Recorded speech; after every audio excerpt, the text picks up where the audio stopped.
அஸ்ஸலாமு அலைக்கும், வணக்கம். இப்போ நம்ம ஒரு ஸ்நாக்ஸ் செய்கிறது காமிக்கிறேன். இதில் வந்து நம்ம ஒரு கப்பு கோதுமை மாவு எடுத்துருக்கிறேன். அப்புறம் கொஞ்சம் கருஞ்சீரகம், அது ஒரு ஸ்பூன் எடுத்துக்கோங்க. அதே மாதிரி சாதா ஜீரகம், கருஞ்சீரகம் இல்லைன்னா கருப்பெல்லாம் எடுத்துட்டாலும் போதும். அப்புறம் கொஞ்சம் மிளகாத்தூள் 2 டீஸ்பூன் போட்டுக்கோங்க. 1 டீஸ்பூன் உப்பு, அப்புறம் கொஞ்சம் தண்ணி. இதில் வந்து சிலவங்க கலர் சேர்த்துவாங்க. நான் கலர் சேர்த்தலை. கலர் சேர்த்திங்கன்னா காரமாக இருக்கிறதுக்கு ரெட்டாக தெரியும். நான் கலர் சேர்த்தாம தான் செஞ்சுருக்கிறேன். வெறும் மிளகாத்தூள் மட்டும் தான் சேர்த்திருக்கிறேன். ஓகே, இது டைமண்ட் கட்டு ஸ்நாக்ஸ் அந்த மாதிரி. இதில் இனிப்பும் பண்ணலாம், அது இன்னொரு நாளைக்கு காமிக்கிறேன். இப்போ இது காரத்தில் பண்ணியிருக்கிறேன். இப்போ கொஞ்சம் நம்ம சப்பாத்தி மாவு பிசைகிற மாதிரி நல்லா பிசைஞ்சிட்டு, அப்புறம் அதை உருண்டையாக சின்ன சின்ன ரவுண்டு அப்படி பண்ணிக்கோங்க.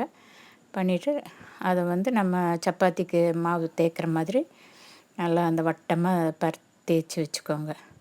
இந்த கல் சைஸுக்கு நம்ம எவ்வளோ பெரிய உருண்டை எடுத்துருக்குறோமோ அந்த ரவுண்டுக்கு தகுந்த மாதிரி தேய்ச்சிக்கோங்க. நல்லா ஈவனாக தேய்ச்சி விட்டுட்டு, அதுக்கப்புறம் நல்லா அந்த ஷேப்பு, அதாவது டைமண்ட் கட்டாக அப்படி நேராக கோடு போட்டுட்டு சைடு கோடும் பண்ணணும். அது மாதிரி இப்போ நல்லா தேய்ச்சிட்டேன்.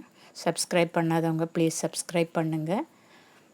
இப்போ இப்படி கத்தியில் வந்து இப்படி கோடு போட்டிங்கன்னா போதும். ஃபஸ்ட்டு நேராக ஒரு கோடு, அப்புறம் ஸ்லாண்டிங் அந்த சைடு கோடு அப்படி போட்டுக்கோங்க. அப்போ உங்களுக்கு வந்து அந்த டைமண்ட் மாதிரி கட் ஆகும். அதுதான் அதோட இது. பாருங்கள், அப்படியே ஸ்ட்ரைட்டாக கோடு. அதுக்கப்புறம் இந்த வாக்கில் அப்படி ஸ்ட்ரைட் அந்த இது வந்து அப்படியே இப்படி போட்டு இன்னொரு கோடு அப்படியே லைனாக அது மேலேருந்து கீழே வரைக்கும் உங்களுக்கு எவ்வளோ பெருசு வேணுமோ அந்த மாதிரி. இப்போ நான் இந்த சைஸ் தான் எடுத்துருக்குறேன். இதோட பெருசு செஞ்சால் நல்லா இருக்காது, இது ஓரளவுக்கு பரவாயில்ல. அப்புறம் எண்ணெய், ஒரு நான்ஸ்டிக்கில் எண்ணெய் போட்டு, எண்ணெய் சூடானோன்னு போட்டு ஃப்ரை பண்ணி எடுத்துக்கோங்க. அப்படி கொஞ்சம் கொஞ்சமாக எல்லாமே ஒட்டுக்க போட்டுறாதீங்க. ஒன்று ஒட்டுச்சுன்னா கிறிஸ்பியாக வராது, ஒரு மாதிரி நவுத்த மாதிரி ஆகிடும். அதனால் தனித்தனியாக போட்டு நல்லா ஃப்ரை பண்ணி எடுத்து விட்ருங்க. அந்த சைடு திருப்பி போட்டுட்டு அதுக்கப்புறம் எடுத்துருங்க எண்ணெயிலேருந்து. ஓகே, கொஞ்சம் ப்ரௌன் ஆனோடனே இப்போ ஒரு சைடு ஆயிடுச்சு, நான் அந்த சைடு போட்டு எடுத்துடலாம். இதில் மெயின் என்னென்னா கருஞ்சீரகம் சேர்த்துணும், எள்ளு. கருஞ்சீரகம் இல்லாதவங்க கருப்பு எள்ளு, இல்லாட்டி சும்மா வெறும் ஜீரகம், அது உங்கள் இஷ்டம்தான். அதெல்லாம் ஒன்றும் இதில் கலரும் அதே மாதிரி தான். உங்களுக்கு சேர்த்தணுன்னு விருப்பம் இருந்தால் சேர்த்திக்கோங்க. நான் இப்போ சுத்தமாக இதில் கலரே சேர்த்துல, வெறும் மிளகாத்தூள் மட்டும்தான் சேர்த்திருக்கிறேன்.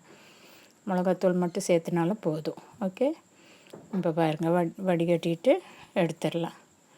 அவ்வளோதான், ஈஸியான வேலை முடிஞ்சிடும்.